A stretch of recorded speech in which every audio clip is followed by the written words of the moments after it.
ওইখানে আপনি বলছিলেন ওই যে 4 তারিখ রাতে, 4 তারিখ জি জি জি রাতে জি ওই যে একটা বৈঠক ছিল। হ্যাঁ হ্যাঁ উনি হ্যাঁ ওইটা হয়েছিল, তা আমি বিস্তারিত হয়ে বলেছি।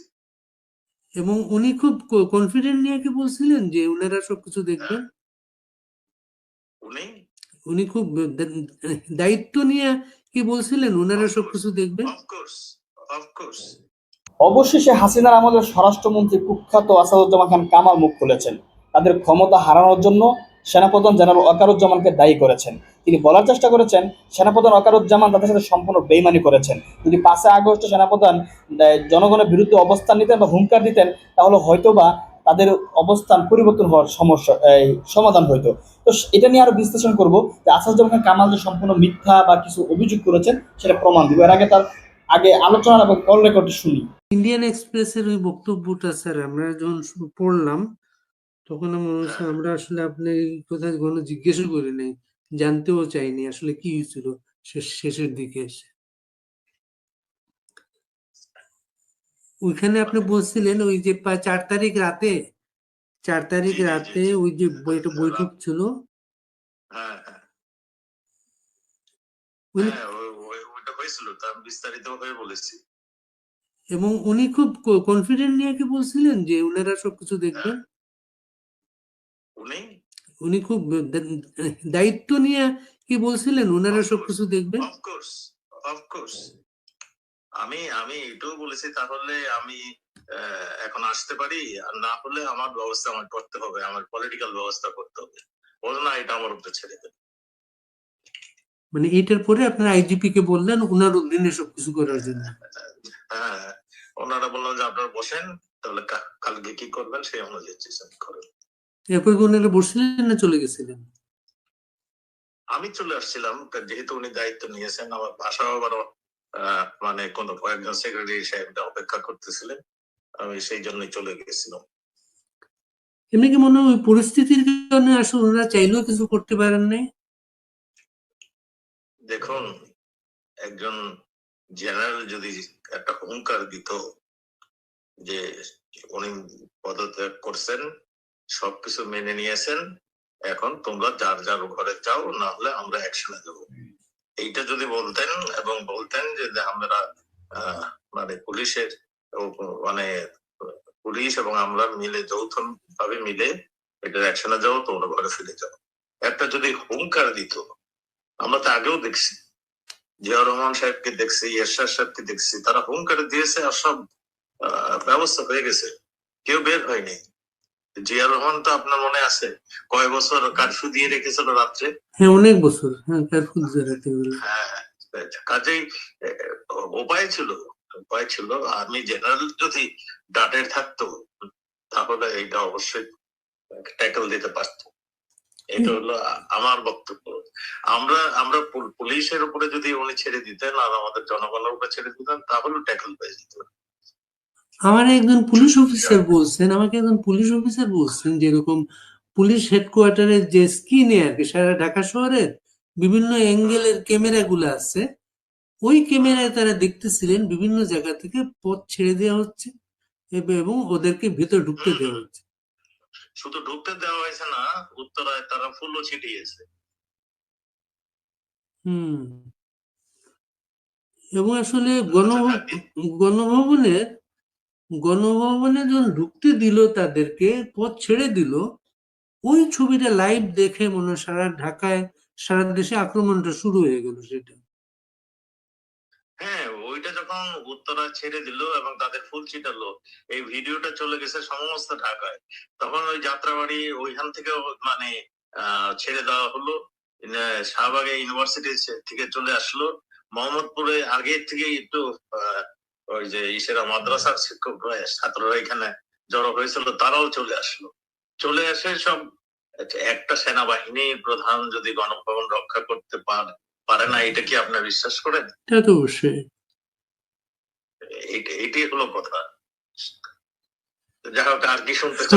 সমস্ত দুর্ভাগ্য গত বছরের 23 জুন, ওনাকে সেনাবাহিনী প্রধান নিয়োগ দেওয়া হয়েছিল 23 জুন। হ্যাঁ এবং 24 অবশ্য জুন আদালতে সিদ্ধান্তটা আসছিল 24 জুন। হ্যাঁ, আজকে আবার 23 জুন, একটা আরেকটা 23 জুন গেল। আমরা অবাক হয়ে দেখলাম, ধরেন আওয়ামী লীগের প্রোগ্রাম, এটা আওয়ামী লীগ 23 জুন পালন করবে, কিন্তু টুঙ্গিপাড়াতে পর্যন্ত 23 জুন বঙ্গবন্ধুর মাজারে কাউকে যেতে দেওয়া হয়নি। ঠিক যেমন 75-এর পরে দীর্ঘদিন পাহারা দিয়ে রাখছেন তারা মাজারটাকে, কাউকে ঢুকতে দেয় নাই তারা।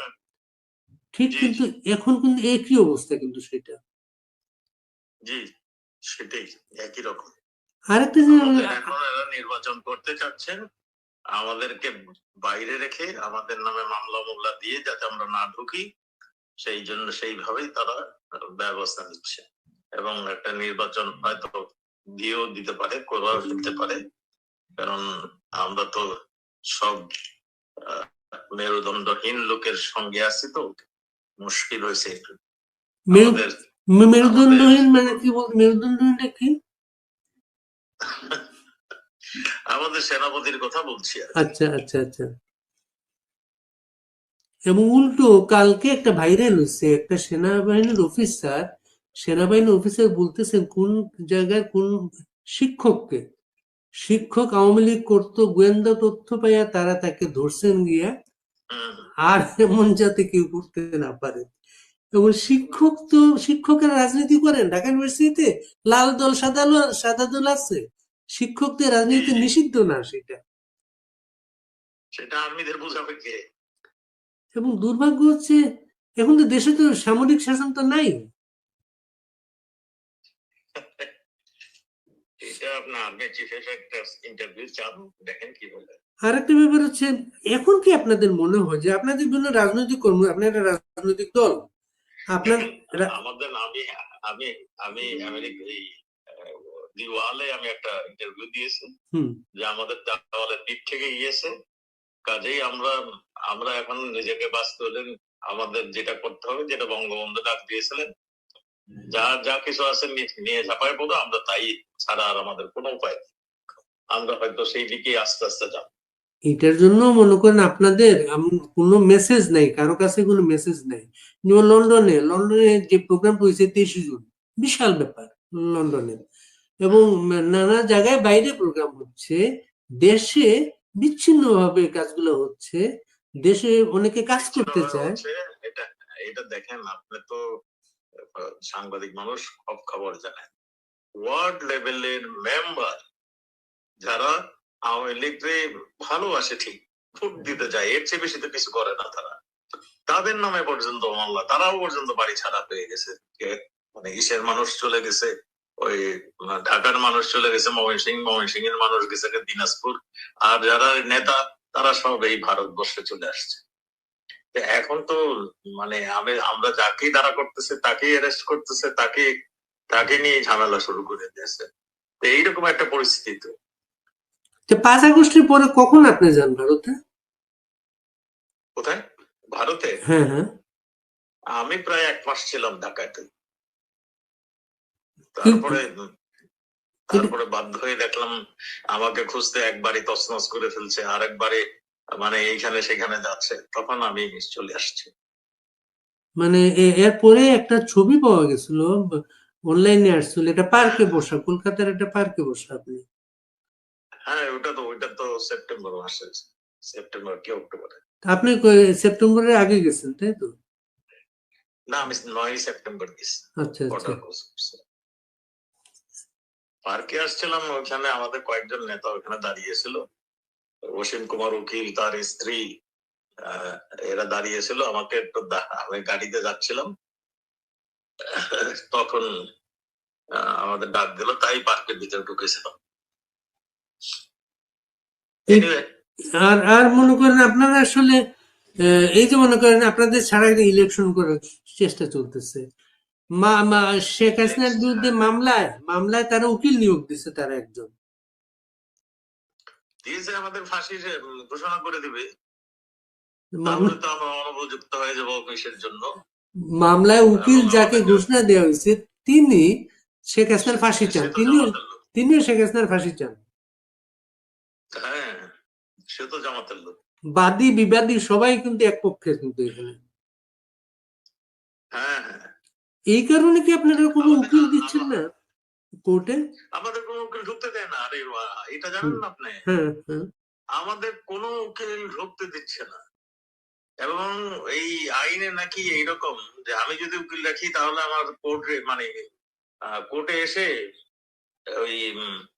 ওই করতে হবে, ওটাকে কি বলে, আত্মসমর্পণ করতে হবে। হ্যাঁ, আত্মসমর্পণ করে উকিল রাখতে হবে। কাজেই এই আইনের এই ফাঁক তো আপনারাও যখন ক্ষমতায় ছিলেন তখনও তো খেয়াল করেন না এটা আপনারা। এইগুলি ভাইয়েরা, এগুলো তো আমার কাজ ছিল না, আইনমন্ত্রীর কাজ ছিল, মাননীয় প্রধানমন্ত্রীর কাজ ছিল। হুম। এইগুলো আমাকে জিজ্ঞাসা করে লাভ হবে না। এইগুলি মানে আইনমন্ত্রী হচ্ছে অত্যন্ত ভয়ানক স্লো ছিলেন। এখানে আর বলে কিছু লাভ নেই, আমাদের দুর্ভাগ্য। আইনমন্ত্রী স্লো থাকার কারণে তো কত মামলা ঝুলেছিল বছরের পর বছর। অনেক মামলা চলেছিল, এই মামলাগুলো শেষ করে দিতে এইগুলো আমরাও তো মনে করছিলাম একটা গুড গভর্নেন্স তৈরি করবো, আমাদের দলীয় নেতা কর্মীর নামও মামলা ছিল, সেইগুলো তো এখন আরো কঠিন হয়ে গেছে। এবং তারা সব মামলায় জি ভাই। আজকে তারা খালাস পেয়ে গেল তারা। ঠিক আছে ভাইয়া, আবার একটু কথা বলে আমি একটু আচ্ছা, আজ আমি শেষ কথাটা হচ্ছে ইলেকশনটা না, ইলেকশনটা তো ওরা একা একা ইলেকশন করতে চাচ্ছে তারা, আপনার নিবন্ধন নেই। তারা ইলেকশন করতেছে, আপনার ওই বিএনপি এটাকে চরম ভাবে সমর্থন দিচ্ছে একা একা ইলেকশন করার জন্য। আমাদের নেতা কর্মী যারাও এখানে আছে তাদেরকে ধরিয়ে দিচ্ছে, মানে আটক করে দিচ্ছে আওয়ামী লীগ বলে বলে। তো এইগুলোই চলছে। তো আমার মনে হয় ইলেকশন কিভাবে হবে খোদাই জানে। ইলেকশন তো আমাদের জন্য এই ইলেকশনটা একটা সুইসাইডাল হবে আমার মনে হয়। কারণ আমাদের নেতা কর্মীদের যেতে দেবে না ইলেকশনে, ওখানে যেমনি সিল মেরে ইলেকশন জিতিয়ে নিয়ে যাবে, তাহলে কি হলো, দশাটা কি হবে? এই যে আমার কোশ্চেন থেকে যায়। এই যে আত্মহত্যা বলছে, ইলেকশনের নামে আত্মহত্যা, এটা আত্মহত্যাটা কার?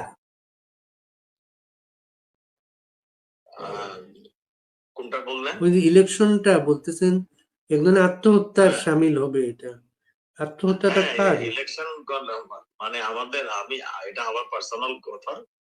ইলেকশনে আওয়ামী লীগ যদি এই অবস্থায় যায়, এই অবস্থায়, তাহলে আমাদের আত্মহত্যার মতো হবে। আপনার তো নিবন্ধন নেই, আপনি যাবেন কিভাবে? আপনার তো নিবন্ধন নেই। সেইটাই তো নিবন্ধন। দর্শক, কল্যাকর শুনে স্পষ্ট বুঝতে পেরেছেন দায়ভার সম্পূর্ণ সেনাবাহিনীর উপর। সেনাবাহিনী কিন্তু 1 জুলাই থেকে আগস্ট থেকে কিন্তু গুলি করা শুরু করেছে, তারপরে মানুষ কিন্তু রাজপথ থেকে যায় নাই। মূলত যত গুলি করা হতো তত মানুষ আক্রমণাত্মক হতো।